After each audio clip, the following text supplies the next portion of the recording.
কমিশনের তাদের অপকর্মের ফল ভুগতে হচ্ছে এ রাজ্যের সমস্ত যৌবন, যারা অযোগ্য, যাদের চাকরি করার কোনো রকম যোগ্যতা নেই, তাদেরকেও ঘুষের রাস্তা দেখিয়েছে রাজ্যের সরকার।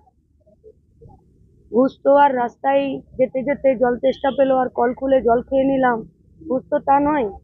সরকার ঘুষ নেবার জায়গা রেডি করেছে বলেই ছেলেপুলেরা ঘুষ দিতে পেরেছে। তাদের শাস্তি হোক, তাদের চাকরি যাক, কারণ যোগ্যরা চাকরি না পেয়ে রাস্তায় বছরের পর বছর বসে আছে। কিন্তু যারা যোগ্য, যারা চাকরি পেল, তাদের কি হবে?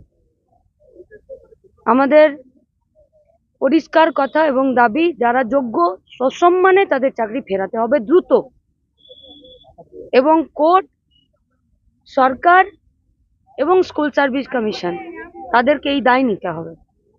তাদের